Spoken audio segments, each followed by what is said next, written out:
Assalamualaikum warahmatullahi wabarakatuh. Waalaikumsalam warahmatullahi wabarakatuh. Hai sahabat Dwi Tunggal, kembali lagi bersama saya Ervika Melati Manulang dalam podcast Dwi Tunggal, Pelajar Bertanya, Pelajar Bicara.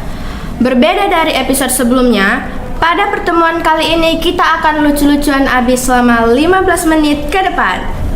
Telah hadir narasumber yang sengaja kami datangkan dari Berandan, pesisir pantai timur Sumatera dan jauh di Matok. Sosok yang sudah pasti sahabat kenal. Siapa ya? Siapa beliau ini ya? Beliau adalah sosok warawiri di jagat maya, tampil di banyak platform media sosial. Bahkan mungkin pernah membuat perut sahabat sekalian nyaris keram menahan tawa. Siapa lagi kalau bukan? Siapa ya? Atok Labu. Mari kita sapa beliau. Apa kabar, Tok? Set, alhamdulillah rabbil alamin. Maaf ya sebelumnya, saya sebaiknya panggil abang, bapak, atau atuk? Kayaknya atuk aja ya? Kayaknya lebih manis atuk. Kalau abang kayaknya kemudahan, kalau bapak nanti pikirnya orang tuanya, atuk aja lah. Kalau atuk berarti lebih ketuaan dari bapak lah. Oh, kalau atuk itu dia lebih akrab saja daripada dipanggil abang. Atuk ya, gimana Tok kabarnya, sehat? Baik, alhamdulillah. Tapi sebelumnya Atuk Labu juga mau bagi pantun nih buat pemirsa. Kan gitu. Oke, baru awal udah pantunnya guys. Buah lakum di atas batang, hidup seekor ular berbisa. Assalamualaikum, Atuk Labu datang di Dwi Tunggal yang luar biasa. Mantap. Oke, Atuk, kita masuk ke pertanyaannya. Dunia mengenal Atuk sebagai Atuk Labu. Siapa sebenarnya nama Atuk di KTP? Ya, nama Atuk Labu di KTP rada susah. Sukrisnur. Sukrisnur. Iya, Sukrisnur. Oke, Sukrisnur. Kris gitu ya? Iya, panggilannya bisa Kris, bisa Pak Nur. Saat kenalan gombal cewek dulu punya nama samaran nggak? Entah Freddy atau Johnny gitu. Gak sih, kalau dipanggil waktu muda itu biasa panggilan keluarga itu Ukis gitu. Beda dari nama. Hampir sama lah, Ukis ya. Oh ya, Ukis, Kris ya. Maaf ya Tok, nih kadang jadi kepo gitu dia nih. Saat Atok lahir apa sedang musim durian? Soalnya wajahnya rada-rada minus tapi aktingnya lemak kayak durian. Kulitnya tajam tapi isinya nendang di hidung orang sekampung, lemak sangat ya. Enggak, itu justru lahir itu di musim rendeng. Kalau bahasa Jawa itu musim rendeng, musim paceklik padahal. Jadi justru di masa-masa yang sulit. Karena masa sulit itulah makanya kita siap untuk bangkit. Musim paceklik itu apa? Musim paceklik itu kalau orang Jawa bilang itu musim susah-susahnya gitu ya. Lagi susah-susahnya itu musim paceklik. Padi belum panen, kerjaan nggak ada, pengeluaran banyak, itu tuh paceklik. Ya kita sekarang kita masuk nih atau ke zaman-zaman sekolah. Atau pernah sekolah kan? Alhamdulillah. Oh, pernah. Dulu atau SD mana nih? SD itu di SD Negeri 10/1949 Pematang Tatal Perbaungan. Masih ada nggak sekolah itu masih berdiri? Berdiri tegak dia, makin jaya. Oke. Tiang benderanya masih di tempat yang sama nggak? Masih berdiri tegak masih ya. Atau pernah nggak jadi pengibar bendera setiap upacara hari Senin atau hari-hari kemerdekaan yang lain seperti itu? Seingat Atu dari SD sampai sekarang belum pernah jadi petugas gitu ya. Tapi kalau jadi pembaca proklamasi, pembaca undang-undang dasar itu pernah. Kira-kira atau pengen nggak nih sekali ngetes ngibar gitu bendera kayak paski-paski? Nggak usah. Takutnya benderanya yang grogi, nggak mau naik dia. Takut benderanya grogi apa takut jadi tulangnya encok dikit ya? Itulah dia. Boleh nggak nih cerita sedikit berapa jumlah kawan Atuk dulu di SD yang sering Atuk gibal? Anak cowok kan suka berantem dia. Gak, kalau Atuk, seingat Atuk kalau waktu SD itu beda lah mungkin bandal-bandalnya kami dulu dengan bandal-bandal mungkin anak sekarang ya. Kalau kami dulu memang ya lasak bandel, tapi bandelnya itu tidak berantak, gitu. Paling bandelnya curi timun, bandelnya curi semangka orang, nah gitu dia. Curi-curi buah ya. Nah, curi-curi buah. Pernah nggak waktu curi-curi buahnya itu ketahuan sama yang punya? Oh, pernah lah, sering. Dikejar-kejar bawa kayu nggak? Enggak sampai lah dikejar-kejar, tapi pernah lah ketahuan gitu. Oh, kalau saya pernah nih waktu SD, ngeri nih ceritanya. Karena yang punya rambutannya ini bawa golok dia. Jadi Itu berarti udah sering dia kehilangan itu. Kebetulan naas, ada yang pas nyuri kan gitu. Yes, jadi kita udah masuk ke cerita SD nih tuh. Sekarang kita geser ke SMP. Atau dulu SMP mana? SMP saya waktu itu berpindah ke Langkat, kembali ke Langkat, ya, di SMP Ubudiah namanya, TS Ubudiah di Pangkalan Berandan. Dari SMP sampai SD, dari SD sampai SMP nih, atau pernah nggak tinggal kelas? Nggak pernah, alhamdulillah.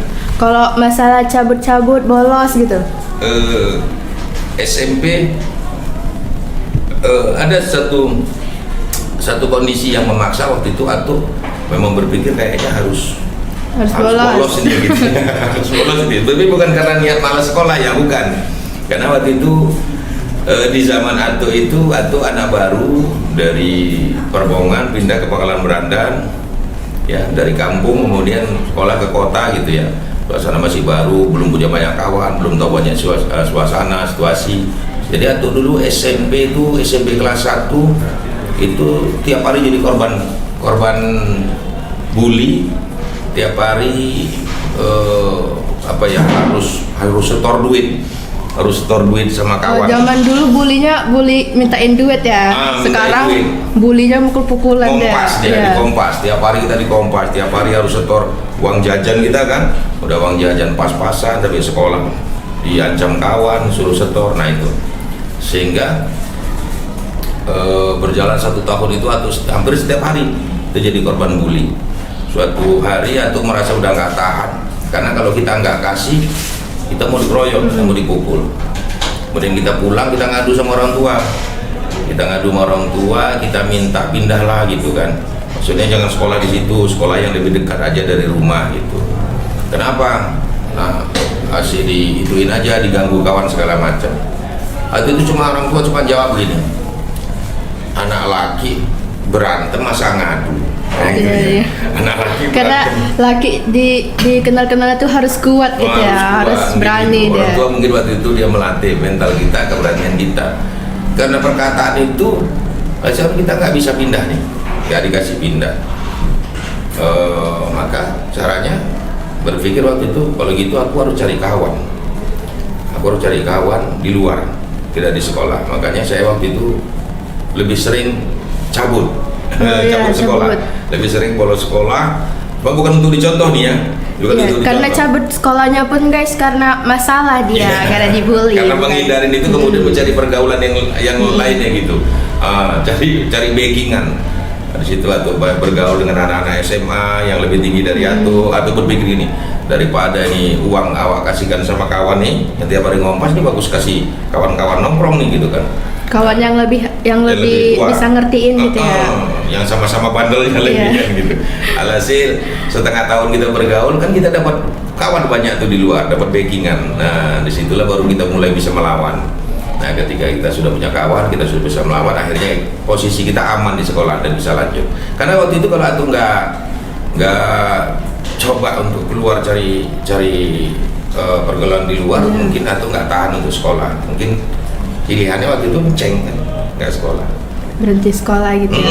Tapi setelah itu atau memang tidak hobi, tidak suka untuk cabut atau bolos sekolah itu. Karena udah ada kekuatan gitu ya untuk melawan. Atau merasa memang tempat yang paling nyaman itu sekolah waktu itu. Tempat yang paling nyaman itu sekolah. Selain masa bolos nih, kenangan apa yang ada di SMP atau dulu, misalnya percintaan mungkin ada ya. Atau waktu masih SMP justru nggak pernah ngerti cinta. Kalau saya ingat Atau banyak dicintai memang gitu. Suka-suka aja dia. Iya dia suka. Atau SMP itu banyak dikirim surat sama cewek. Surat-surat ya. Iya, zaman dulu surat ya, surat-surat ya. Dilempar-lempar gitu. Makanya kan ada dalam satu film Atau itu dalam satu film Atu itu cerita tentang surat cinta.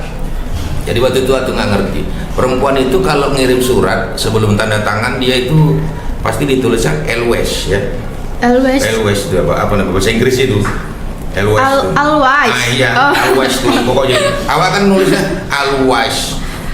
Karena dia dulu anak sekolah Al-Wasliyah. Oh.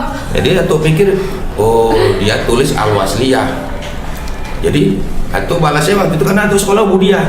Atu balas, Budiah. Salah perkiraan berarti Dalam ya. perkiraan. Always. Jadi Atu waktu itu tahunya itu Al-Wasliyah itu. Rupanya itu apa artinya? Always kayaknya artinya tuh selalu. Berarti dia aturannya dia bilang selalu bersama Atuk gitu. Pokoknya ya. ada lagi bahasa yang lainnya itu, nggak tahu lagi kita bahasa Inggris ya kan. Oh iya, bahasa Inggris. Jadi dulu Atuk kan ada kepikiran nyari ini bahasa Inggris. Kok ada nama sekolahnya kok? Apa aku cari tahu bahasa Inggris ini enggak? Karena zaman dulu kan nggak ada Google.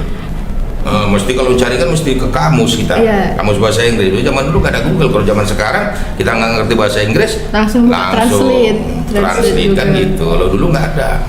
Oke, anak dulu kan tergolong cepat dewasa nih. Kadang masih SMP udah tumbuh kumis dia. Kalau boleh tahu, pernah nggak Atuk numbuhin kumis pakai kemiri bakar? Oh, kok tahu nih kayaknya nih, ngintip nih kayaknya nih. Kan dapat bocoran ini kan. Pernah. Bahkan dulu Atuk saking kepinginnya nengokkan orang lajang itu kan berkumis. Sampai kubisnya sampai sini ya sekarang ya. Kan gitu kan. Wah, banyaklah kemiri bapak mama itu jadi korban.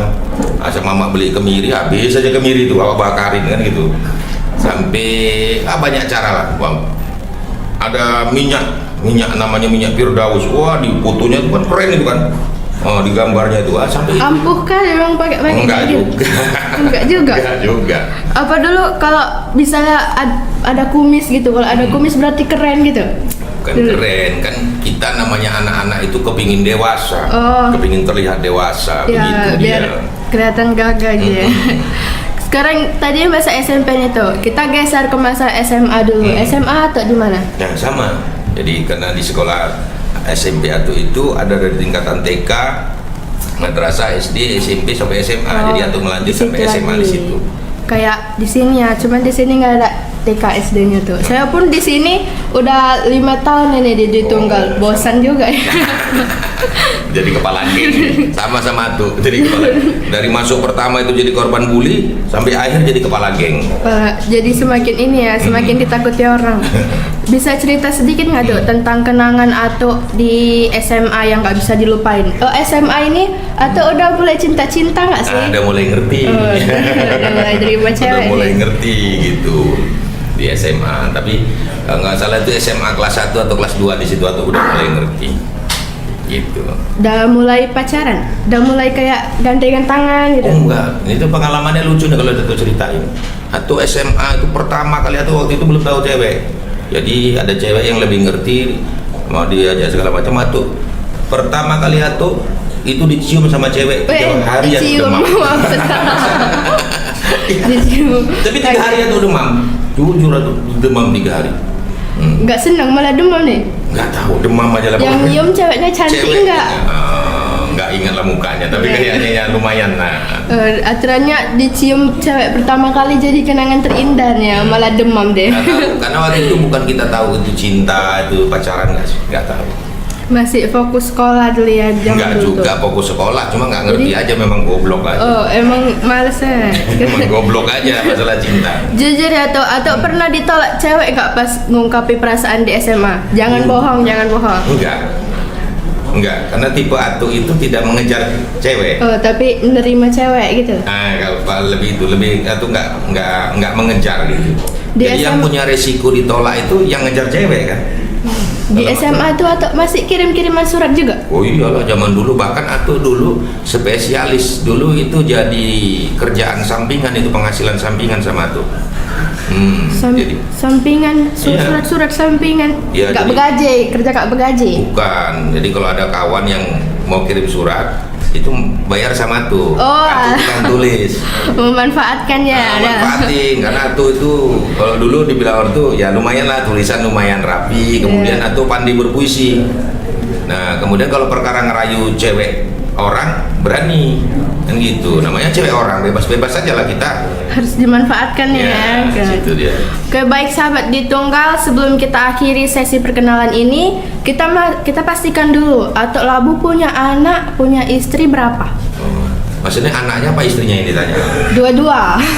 Istri dulu. Yang berapa tadi itu? Yang berapa tadi itu anaknya apa istrinya gitu? Istri dulu. Lah istri. Alhamdulillah ya udah punya istri lah, ada Dua. Satu. Oh, satu. Anak 4. Oh, anak 4. Gak mau dua, istri dulu. Mau kalau tanya mau. Namanya tanya yang mau, kalau tanya berani ya ini ya. Takut dibaku hantam nih kalau nyari janda lain. Bukan, aku nggak sanggup aja. Oh, kalau punya istri dua tuh harus lihat ekonomi juga nih. Enggak juga sih. Ya, kalau perkara mau aja atau enggaknya itu. Kalau perkara mau, perkara berani atau enggak kan gitu. Banyak orang kaya mau dia, tapi nggak berani sama bininya. Banyak orang yang miskin mau, berani ya. Bini 2, 3, nah gitu. Kalau misalnya berani nih, atau nyari istri yang janda apa masih gadis? Ya kalau kamu mau nanti ku tunggulah sama si Lola. Alah. Berantem dulu lah sama cowok aku atau Kalau perkara berantem ngadepin cowok, kita nggak ada takutnya, siap ya kan. Sekarang atau ini posisinya tinggalnya di mana sekarang? Saya tinggal di Pangkalan Berandan, itu Kabupaten Langkat. Kayak pernah dengar ya Brandan, tapi kayaknya bingung juga nih. Ya nanti sana kita tinggal serumah nanti. Oh alah, kita nanti kalau serumah saya mau mobilnya Alphard 2 tapi Gampang. Kalau Alphard masih mobil aja kan masih gampang, masih bisa di rupanya nanti showroom-kan. udah satu rumah disuruh pula ikut masuk filmnya nih. Ada rencana hijrah ke Jakarta nggak tuh? Mengingat keahlian Atok dalam seni peran sangat mendukung. Alhamdulillah sampai sekarang beberapa tawaran kita belum terima, maksudnya kita masih lebih kepingin di daerah, nah gitu, di daerah daripada di Jakarta, apalagi karena melihatkan konten jenis konten Atok ini kan kedaerahan, jadi saya rasa lebih bebas, lebih merdeka berkarya, mengungkapkan ide-ide kearifan lokal itu di sini daripada kita di Jakarta. Kalau di Jakarta itu tentunya kita sudah bergabung dengan manajemen, kita diatur oleh manajemen. Jadi sampai sekarang masih nyaman di daerah aja. Konten Atok RPK lihat nih kayaknya orang tua semua, nggak ada yang muda nih. Macam mana mau dirubah muda kayak gini coba? Udah bentuknya kayak gini. Anak-anak muda di sekitaran gitu nggak mau diajak bikin konten gitu. Ada beberapa pemain ada yang muda. Tapi RPK lihat ada beberapa episode tua-tua semua. Memang rata-rata. Kalau ada pemain yang tua. muda, inilah DM IG-nya ke DIG. Yuk, silakan. Promo nanti di sini nanti Atok promosikan. Oke ya, jangan lupa ya tuh. Kok malah tuh ada yang ganteng kecantol kan ya? Ada yang paling ganteng tetap Atok Labu. Oke, stop dulu sahabat di Tunggal. Kita telah sampai di penghujung segmen pertama. Nanti akan kita gali lagi sosok Atok Labu bersama saya, Ervika Melati Manulang. Jangan kemana-mana, tetap di podcast Dwi Tunggal. Pelajar bertanya, pelajar bicara. Hai sahabat Dwi Tunggal, masih bersama saya Ervika Melati Manulang dalam podcast Dwi Tunggal. Pelajar bertanya, pelajar bicara. Oke Tok, Atok masih sehat? Sehat alhamdulillah. Fit luar dalam. Nggak kurang minum. Oh, minumnya udah disediain 2 ya. Kuning, putih udah ada warna. Ungu nggak ada nih. Kita bicara soal sosok sebagai konten kreator ya Tok. Kenapa menggeluti dunia konten kreator? Kenapa tidak menjadi juragan lembu misalnya? Bagaimana awal ceritanya dan tahun berapa atau memulainya? Niatnya sih mau jadi juragan tuyul biar bisa kaya. Tuyul. Tuyul lebih kaya kayak daripada juragan Iya, lembu itu tadi, deh. daripada konten kreator lebih cepat, praktis kan gitu. Orang yang kerja kita terima hasil. Tapi tapi Allah kasih bakat, mungkin karena bakat yang Allah kasih, ya kan, sehingga kita tertarik untuk terjun ke dunia konten kreator. Atau mulai dari buat film konten kreator ini pada tahun berapa nih? Ceritain dong kayak mana awalnya. Awalnya di tahun 2017, itu dimulai dari 2017, itu awal dikasih kabar sama kawan. Karena memang waktu itu Atul belum banyak tahu tentang media sosial, bahkan Atul belum tahu macam mana buat YouTube, apa itu YouTube, Atul belum tahu. Jadi ada kawan yang kasih kabar bahwasanya dia sudah mulai beraktivitas di YouTube sejak 2017. Jadi dari situlah berkembang ya. Ini dalam peran atau tergolong sosok yang lucu. Mengapa milih karton ini dalam konten? Atau kenapa nggak pilih yang kayak serem-serem gitu? Kenapa yang lucu? Nah, memang hidup Ato ini udah lucu, jadi tinggal nuangin aja di ide cerita. Bisa cerita sedikit nggak itu tahapan-tahapan untuk membuat satu konten siap tayang? Ide atau pengalaman ini ya? Maksudnya Tahapan-tahapan dalam buat kontennya. kalau tahap-tahapan seperti biasa, tapi seperti yang lainnya mungkin.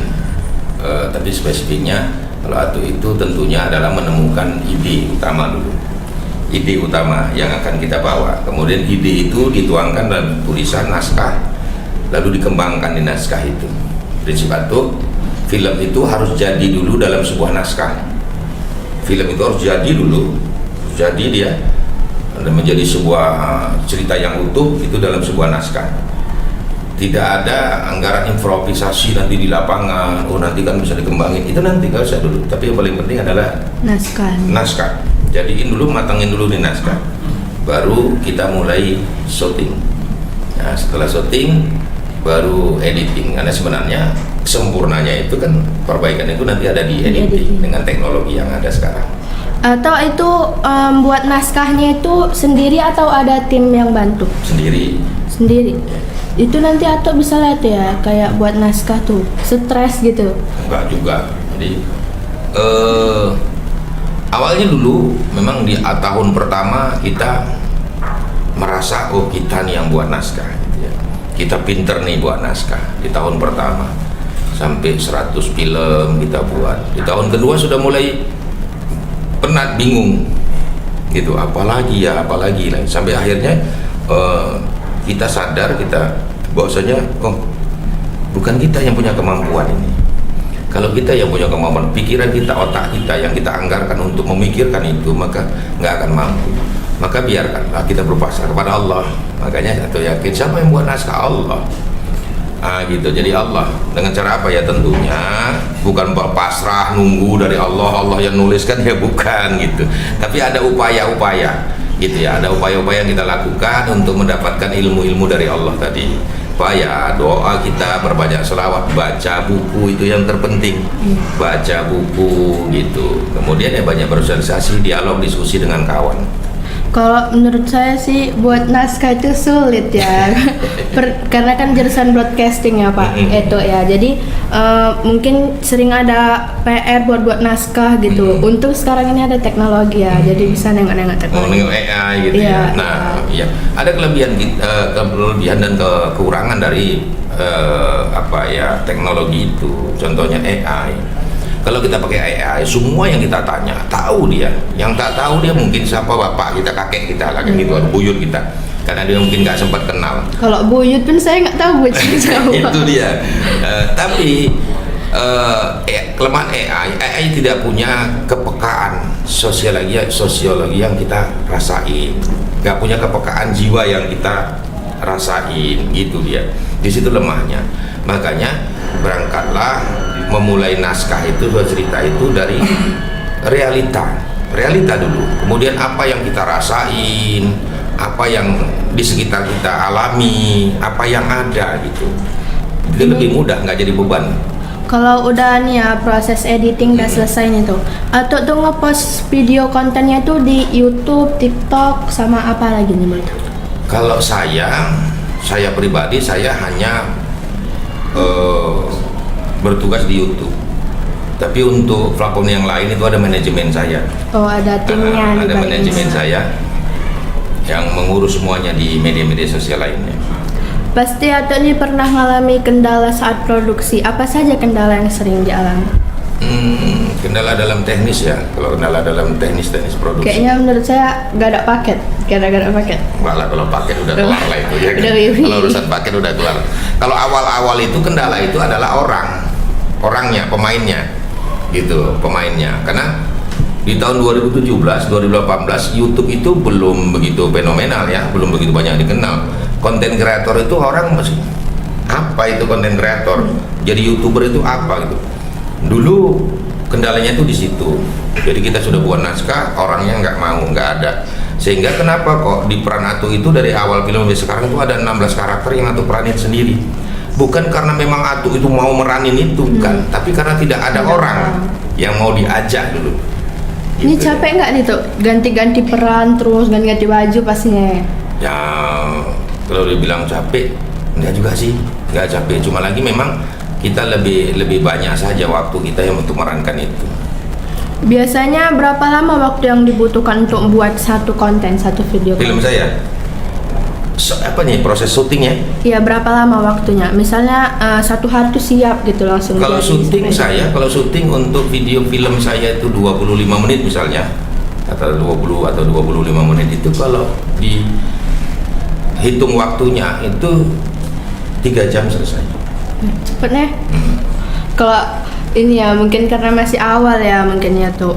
Kami buat drama 3 menit aja seminggu baru siap nih. Belum termasuk editing ini. Ya. Masih buatnya baru 1 minggu. Nah itu keuntungan saya sekarang karena diperanin sendiri. Jadi lebih kalau gampang. peran orang lain itu yang membuat durasi itu makin panjang. Kenapa? Belum tentu kemampuan dia itu sama ya cepat gitu. Tapi kalau saya peranin sendiri, mau jadi Wakman Pekak ya saya juga, Udin Songong ya saya juga, semuanya Iya. saya. Tinggal ganti baju, sudah cakap selesai. Lucu. RBK semalam tuh ada lihat film bapak yang film Atok yang 2 orang peka ini ketemu tuh. Udah ketawa-ketawa aja lah tadi malam sempat tidur. Dia peka sama peka. Jadi nggak tahu nih yang satu ini ngomong aku minum obat dulu lah biar nggak stres ketemu orang peka ini. Yang ini pun ngomong aku harus hati-hati nih gitu kan jumpa orang peka. Jadi yang mana yang peka ini satu nih dari dua-dua nih. Dari peran peka itu juga ada filosofinya. Wakman Peka itu karakter-karakter di film Atu itu semuanya ada filosofinya, ada maksudnya, pengertiannya. Jadi Wakman Peka, kenapa peka? Itu Wakman Peka sekalipun dia tidak pernah mendengar kata orang, tapi dia tidak pernah berburuk sangka kepada orang. Maka kadang-kadang kita juga tidak perlu banyak mendengar orang, tidak perlu banyak mendengar di luar, gitu ya. Karena banyak hadir pikiran yang kotor, yang salah itu karena justru banyak mendengar. Coba kalau seandainya kita 3 hari berdiam di dalam kamar, pikiran kotor apalah yang ada? Nggak ada. Buruk sangka apa yang ada? Nggak ada. Nah, maka Wakman Peka itu adalah satu karakter yang dia memang dia tidak mendengar apa yang kata orang, tapi dia selalu berprasangka baik kepada orang. Gitu. Kalau misalnya nih atau buat konten itu biasanya atau milih durasinya itu berapa menit? Kalau bisa banyak, panjang, karena rata-rata di penonton itu rata-rata kalau dibaca di komentar itu selalu kalau 20 menit itu mereka merasa masih kurang. Mereka biasanya kadang-kadang 25 lah paling enggak gitu. Kenapa nih atau tuh milih durasinya tuh paling tinggi 25 menit? Kenapa nggak 1 jam? Ya kalau 1 jam itu kalau kan film ya, film namanya ada satu film yang panjang ya, film panjang. Biasalah kalau di YouTube ini kalau video kita belum viral, belum banyak pelanggan kita atau penonton kita yang pasti, maka pilihlah durasi singkat aja dulu. Tapi kalau memang sudah ada penunggu, sudah ada penonton kita yang tetap sesuai dengan permintaan kita, itu bisa panjang. Kenapa? Karena nonton di YouTube itu modalnya bukan remote tapi jempol, scroll gampang dia kan. Durasi 1 menit 2 menit tidak menemukan apa-apa, dia langsung pindah. Nah gitu. Tapi kalau bisa dinikmatinya 25 menit 30 menit 1 jam pun ditunggu gitu ya. Sebagai siswa SMK Broadcast nih, kami pernah mendapat tugas tuh mengemas video. Boleh cerita sedikit tentang kiat mengemas konten video agar menarik dilihat penonton? Ya, pandai meletakkan, tergantung daripada apa ya materinya, video apa jenis apa. Misalnya kalau itu bicara tentang komedi lah ya, bicara tentang komedi. Penonton itu kalau dia mau nonton komedi, yang dia tunggu adalah lucunya, tetap lucunya, ya kan? Maka kita harus pandai meletakkan itu di mana. Misalnya peletakan gernya itu ya, punchline-nya itu di mana, di awal. 1 menit pertama itu biasa menentuin, maka di situ kita harus cari materi yang paling menarik di 1 menit pertama. Kemudian jangan biarkan berjalan 2-3 menit kosong tanpa punchline, apalagi sampai 4 menit itu akan ditinggalin gitu. Maka sebanyak-banyaknya. Jadi begitu juga misalnya kita mau buat satu materi tentang tutorial tanam pisang lah, kita katakan tutorial tanam pisang. Kita mau ngomongin tentang bagaimana menanam pisang yang benar, tapi di awal yang kita omongin itu cuma perkenalan, ini itu segala macam. Jangan lupa dukungan, ini subscribe, ini segala macam. Jangan terlalu panjang itunya, ditinggalin itu. Gitu dia.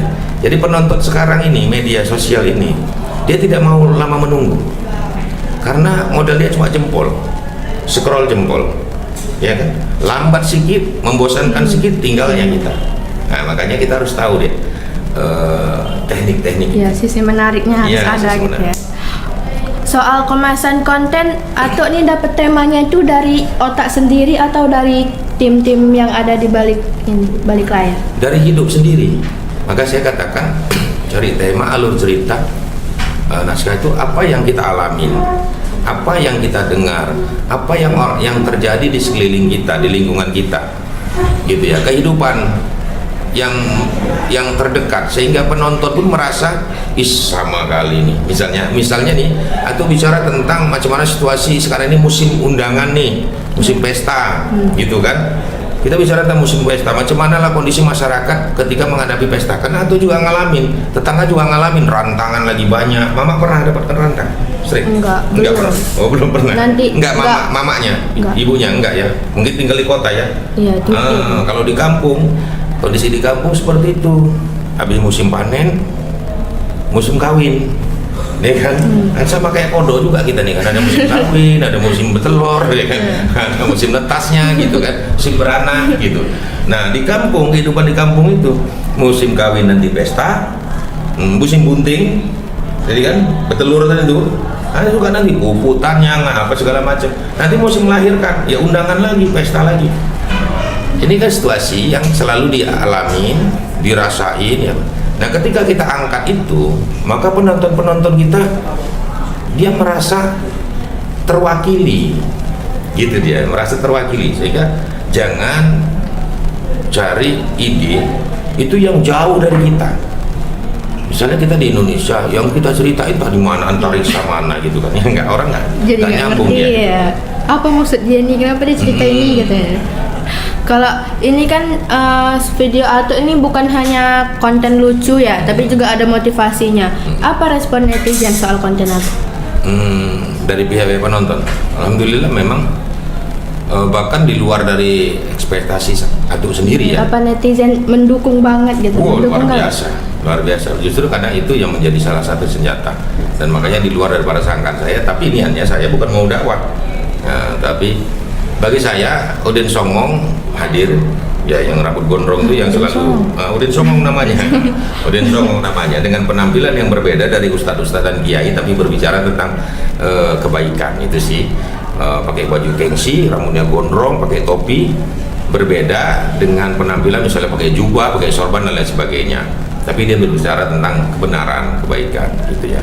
Mewakili itu lebih diterima, ternyata itu juga lebih diterima dari penonton-penonton. Jadi kalau misalnya dia tuh buat konten itu, dia tuh motivasinya tuh harus lebih banyak motivasinya atau ini utamanya?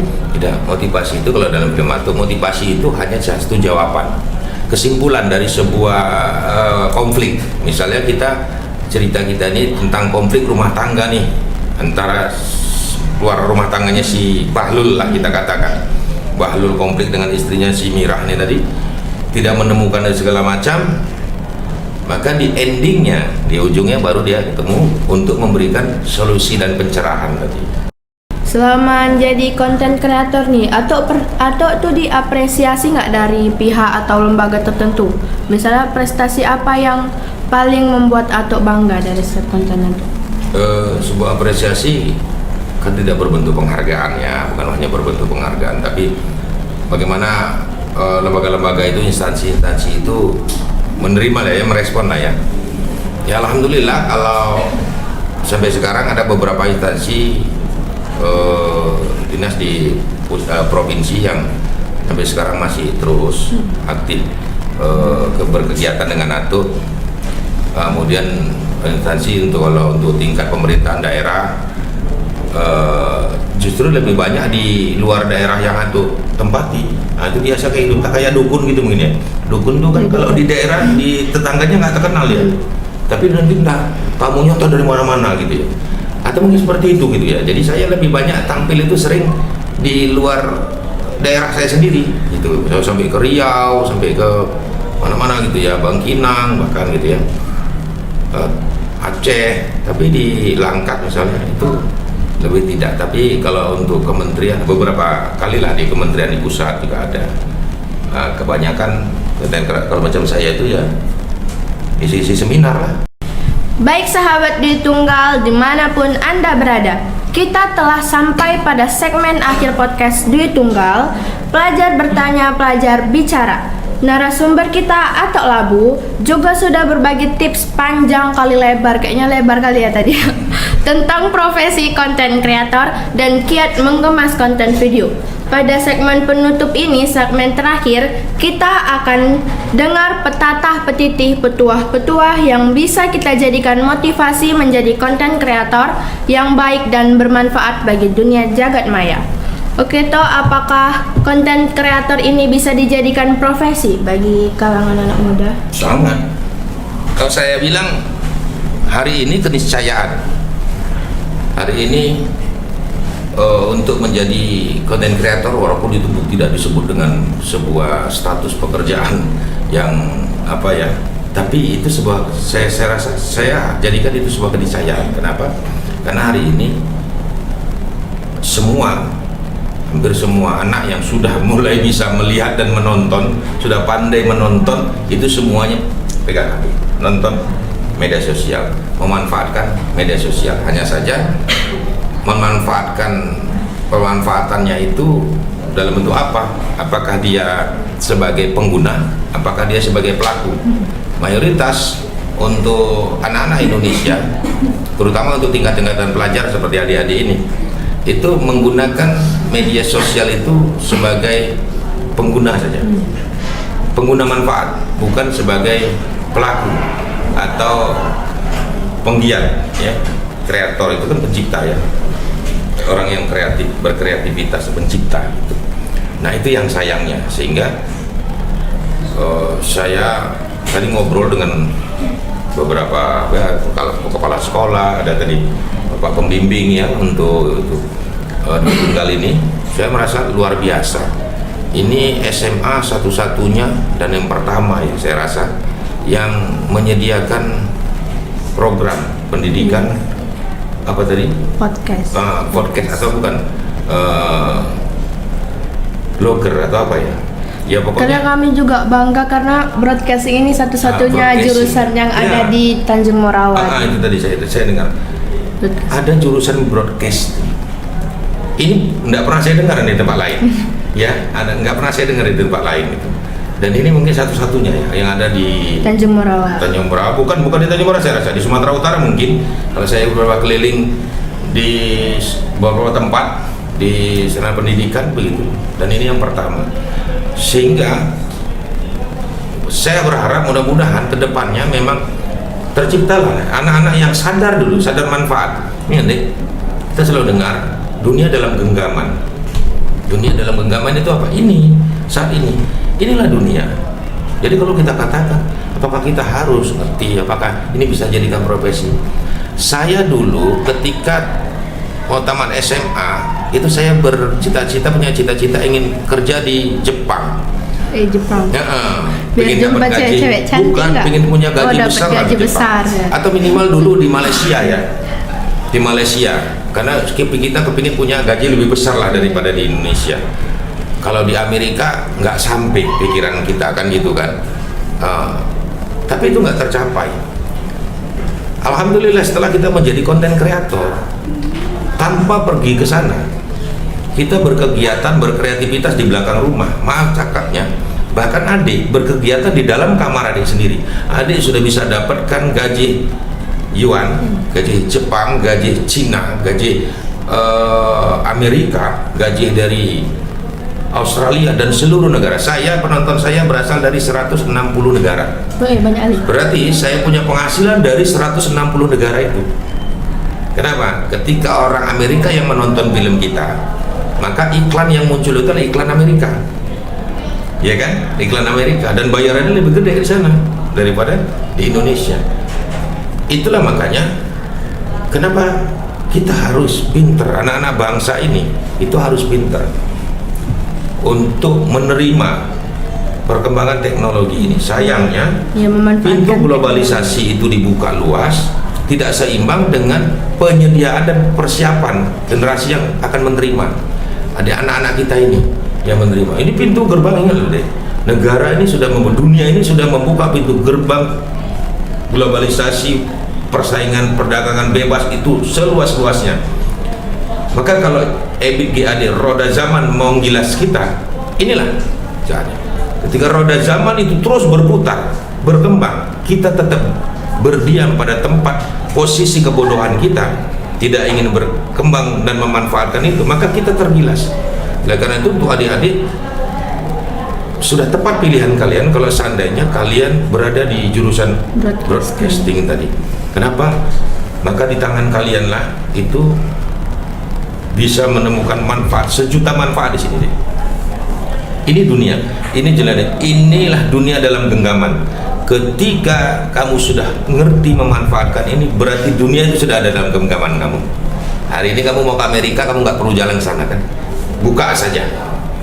Nengok Google Saja, nggak perlu kemana-mana gitu ya untuk mengetahui ilmu bulan, nggak perlu naik ke bulan gitu. Nah itu dia. Karena udah ada media-media yang ini, yang kayaknya menurut saya, menurut Bapak nih, ChatGPT sama Google tuh bagusan yang mana? Ya dua-duanya punya kelebihan, dua-dua punya ada kekurangannya. Saya katakan itu sebuah teknologi,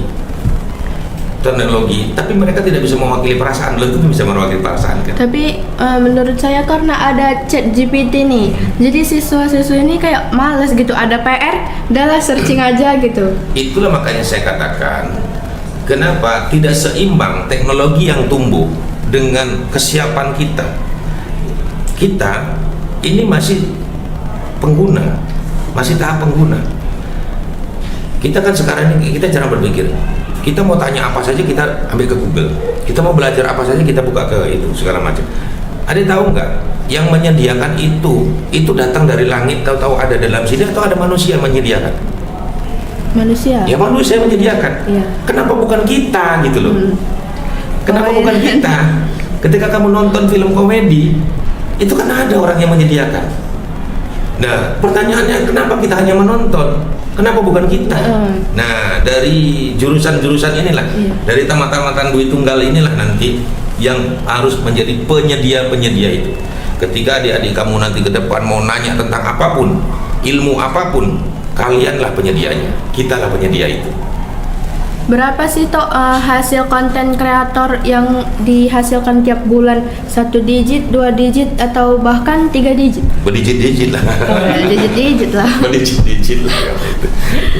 Karena setahu saya tuh di TikTok banyak yang bilang jadi konten kreator tuh duitnya banyak. Ya tergantung.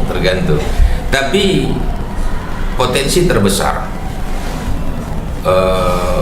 untuk mendapat penghasilan itu sampai saat ini saya rasa secara jujur ya, bekerja secara jujur dan profesional, tidak ada yang bisa ngimbangin penghasilan konten kreator.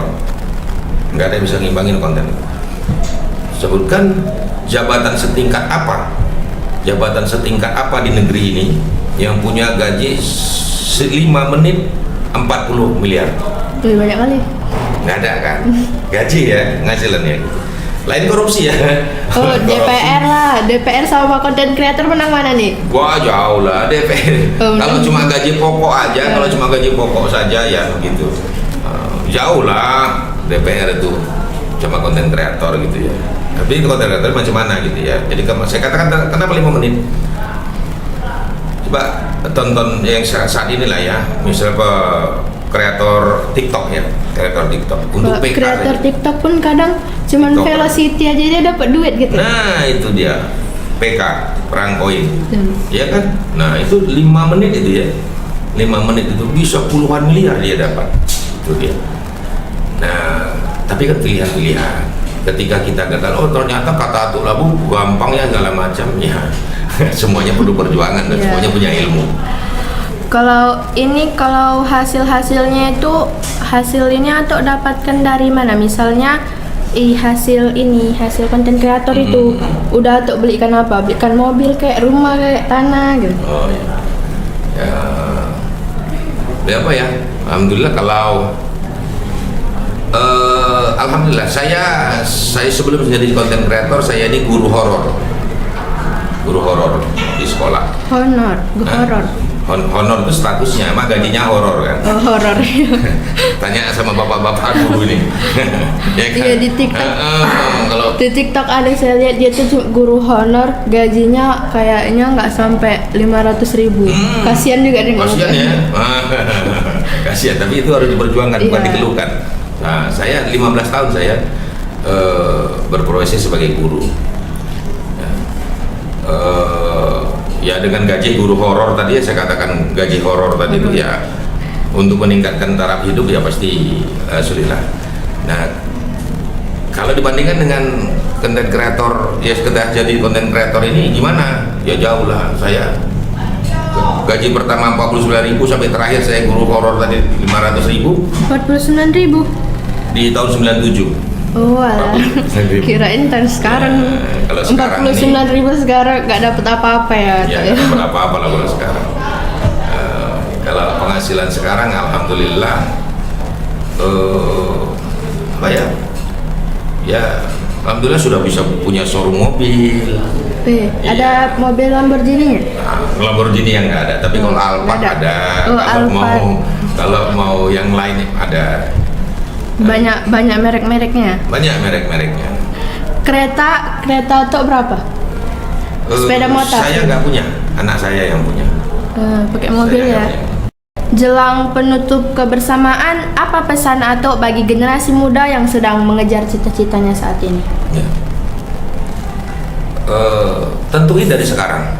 Sebenarnya ketika kita mau melangkah, yang terpenting kadang-kadang kita lupa menentukan arah langkah kita itu mau kemana, sehingga bingung. Kita sekolah gitu kan, disuruh sekolah SMP, SMA, nanti kuliah, kampus, tapi ternyata rupanya kita lupa, kita belum menentukan gitu. mau kemana, sehingga itu yang tidak membuat kita fokus dalam berjalan menuju tempat tujuan tadi. Adik sekarang ini broadcasting jurusannya. Adik mau jadi apa? Tentuin dulu nih. Kalau saya sih pengennya tuh jadi presenter, pembawa berita dia, pembawa berita. Kalau begitu semua ilmu yang mendekatkan paham, mendekatkan kemampuan, meningkatkan potensi itu terus dicari dan fokus. Pakai kacamata kuda untuk mengejar impian. Ini yang paling penting, sehingga Udah kita ada tidak tergaul. Ya, ada. Kacamata. Artinya jangan kita terpengaruh dengan pandangan kanan kiri. Nanti kan banyak nih kawan-kawan yang mungkin dia nggak punya tujuan yang sama dengan kita. Ayo ke sana dulu, misalnya kan ada sabu sekarang ya. Banyak ya. Banyak. Pergaulan ke sana, nongki dulu sana, nongki sana, segala macam. Sehingga tugas-tugas yang seharusnya bisa kita kerjakan hari ini untuk meningkatkan kemampuan kita itu kita tinggalkan, dan hal-hal yang tidak manfaat itu tidak kita kerjakan. Kita takut, kita kan selalu, kalian-kalian ini yang muda-muda selalu takut apa ya, dibilang kurang pergaulan, tidak bergaul dengan kawan segala macam. Ketika pergaulan kalian itu tidak membawa manfaat untuk tujuan kalian itu, lebih baik kalian kalahkan. Kalau saya selalu katakan kepada anak saya, nah, kalian lebih baik kurang pergaulan daripada salah pergaulan. Ya, lebih baik kalian kurang pergaulan daripada salah pergaulan. Ketika salah pergaulan ini sulit memperbaiki. Kalau kurang pergaulan, nanti kalian jadi orang sukses. Kalau masuk pergaulan apa? Siapa Kalau yang nggak mau dekat? Ya, kalau udah jadi orang sukses pasti banyak nih yang dekat. Pasti Orang-orang nggak dikenal pun terasa deket-deketin kan. Kita lewat nggak Banyak nih nampak aja dia kita dituduh sombong kan. Padahal kita memang nggak nampak. Coba kalau kita kiri, kita miskin, kita mau manggil dia pura-pura nggak dengar. Itu hukum alam. Oleh karena itu maka adik-adik yang mau mencapai cita-cita, fokus kepada tujuan, fokus kepada impian. Tapi tentuin itu dulu. Jangan alah nantilah kalau udah besok-besok mau jadi apa terserah. Jangan begitu. Ya, kita nggak akan pernah sampai. Punya cita-cita dulu. Kalau saya sih itu ya, saya pengennya nih jadi presenter tadi ya tuh. Tapi rupanya mama saya belok. Suruhnya saya jadi apa ya? Jadi ini kerja alat berat ya. Belok kali jurusan saya. Cocok juga memang. Karena mama mungkin nengok porsi badan ini dan makan banyak. Pasti tenaga kuat. Katanya pun kayak gini, enak ini kerjanya, cuman bawa setirnya doang, ini gitu kan. Tapi saya bilang itu nantilah, nggak bisa saya jauh dari cowok saya. Harus rindu dia. Tetap kalah dicinta ya. Iya, cinta monyet tapi udah janji sampai nikah deh. Apakah ada hal yang paling tabu dan tak boleh dilakukan calon konten kreator? Kalau ada apa aja tuh? Ada. Sebenarnya menjadi konten kreator, kalau kita mau jadi konten kreator yang benar, ikutin saja aturan yang ada yang dikeluarkan oleh medsos, itu sudah menjadi orang baik kita. Ya, dengan ngikutin aturan saja, apa yang ada, undang-undang, pasal dan aturan yang ada di medsos itu, kita sudah menjadi orang baik. Contoh, tidak boleh menampilkan seksualitas, tidak boleh melakukan ujaran kebencian, tidak boleh tindakan kekerasan, tidak boleh narkoba, tidak boleh mencuri karya orang lain, plagiat, copyright dan lain sebagainya. Sekarang plagiat langsung dibully satu netizen. Nah, netizen kalau kita tidak lakukan itu udah jadi orang baik kita kan, ya kan? Artinya berarti kita bertutur kata yang benar, kemudian berpikir yang benar, berkarya dengan karya sendiri, kan gitu kan? Tidak menghujat orang lain dan berpakaian yang sopan, baik kan? Jadi kalau mau menjadi konten kreator nih, dia tuh harus selalu kreatif gitu ya? Oh iya, namanya kreator. Iya. Bapak kan pernah ini nih. Bapak batuk tadi kan? Oh iya, tuh Pak, sama aja lah. Atau kan punya karakter unik, lucu, humoris dan mengedukasi. Berapa views terbanyak Ato yang pernah Ato dapatkan saat membuat video? Berapa ya? Kalau di Facebook ya gerakan jutaan. Kalau di Facebook itu jutaan. Saya nggak periksa kalau di Facebook itu berapa, karena Facebook dan sosial yang lain itu manajemen saya yang di Jakarta yang pegang. Jauh kali Jakarta. Iya, manajemen. Karena kita bukan manajemen perorangan. Oh. Jadi bukan pakai manajemen perorangan, orang yang kita gaji gitu itu ngurusi, bukan. Tapi ada sebuah industri manajemen yang memang bekerja melayani konten-konten kreator seperti kita. Jadi fasilitasnya cukup sih sebenarnya. Tinggal kita berkarya lalu. Jadi kalau yang kata Gibran, wakil presiden kita, Bapak Gibran itu hilirisasi digital. Nah itulah salah satunya. Jadi saya berkarya buat satu konten kreator itu saya upload di YouTube. Kemudian manajemen saya itu memanfaatkan itu, mengambil karya saya yang ada di YouTube itu, lalu mereka daur ulang kembali.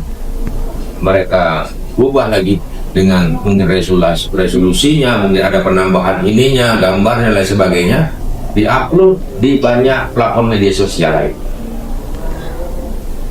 Harapan Ato itu untuk dunia broadcasting nih, untuk jurusan broadcasting, dunia perfilman Indonesia yang lebih cenderung pada sinetron ketimbang film yang memuat motivasi dan inspirasi bagi generasi muda.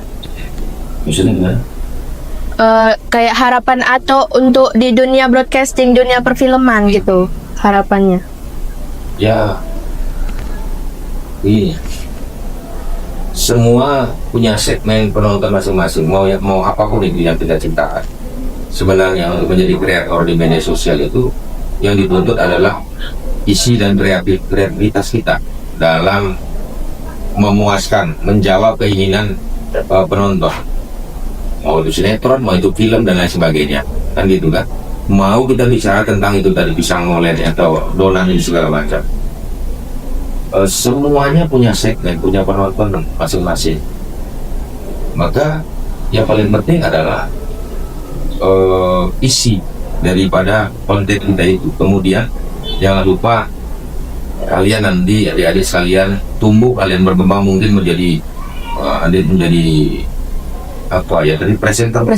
Nah, kawan adik mungkin menjadi konten kreator yang terkenal, yang viral dan lain sebagainya. Tetap jaga tetap jaga kontrol, tanggung jawab sosial kita. Bahwasanya kita punya tanggung jawab sosial, kita punya tanggung jawab tanggung jawab kepada masyarakat penonton kita. Jangan sampai kita mengajarkan hal yang buruk. Banyak cara untuk viral. Kalau cuma untuk viral saja ya. Sekarang ini kan banyak nih yang viral, pokoknya dia viral. Sampai mengabaikan asusila, tanggung jawab sosial. Gitu. Nah, kalau bisa kita menjadi konten kreator yang terpelajar, yang berasal dari sekolah, yang tolong perhatikan dan jaga itu. Kita punya tanggung jawab sosial, kita punya kontrol sosial yang harus tetap kita jaga. Atau pernah nggak nih diajain main film gitu, atau ada kepikiran sendiri untuk buat film sendiri, seperti kayak film-film sinetron gitu, film horor? Ada 2 PH yang pernah menawari Atu di Jakarta dan 1 di Malaysia. Tapi seperti Atu bilang tadi, kalau di Malaysia sebenarnya kemarin itu Atu tertarik sih, karena memang sudah sempat bayaran, sudah sempat bayaran. Tapi izin Allah belum ada. Waktu itu terhalang dengan COVID waktu itu ya. Terhalang dengan COVID. Kalau untuk di Jakarta memang sampai sekarang ya maaf, bukan Atu tidak tertarik untuk berkarya di Jakarta, ya bergabung dengan kawan-kawan di Jakarta, tapi kayaknya sekarang ini Atu masih lebih memilih untuk berkarya di daerah supaya bisa menuangkan kearifan lokal, ide-ide kedaerahan, lebih bebas untuk tidak diatur oleh manajemen atau pihak lain. Oke, baik Tuk. Kita masuk ke pertanyaan terakhir. Saya senang ini masuk pertanyaan terakhir ya. Tapi rasanya nggak mau pisah sama Ato ini, tampan sangat. Baik Tok, sebelum kita akhiri, boleh sebutkan 1 atau 2 kalimat motivasi Ato baik buat sahabat Dwi Tunggal yang akan menonton podcast ini nantinya. Ya, kesan kembali seperti yang saya katakan tadi.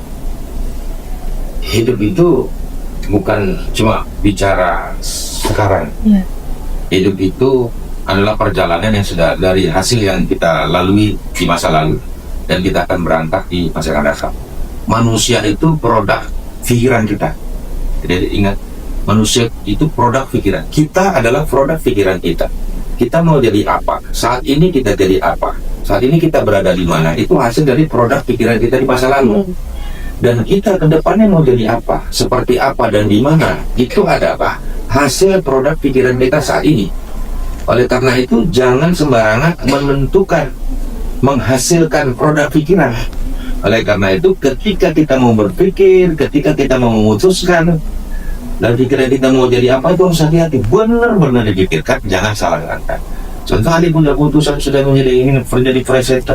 Itu adalah keputusan adik hari ini. Dari keputusan pikiran itu, itulah yang akan mengantarkan adik ke dunia presenter ke depan. Maka tetap berpegang kepada prinsip yang baik untuk masa depan. Oke, baik Tok. Tapi saya kayaknya dari tadi kebayang-bayang satu lagu nih, dengar nama Atuk Labu.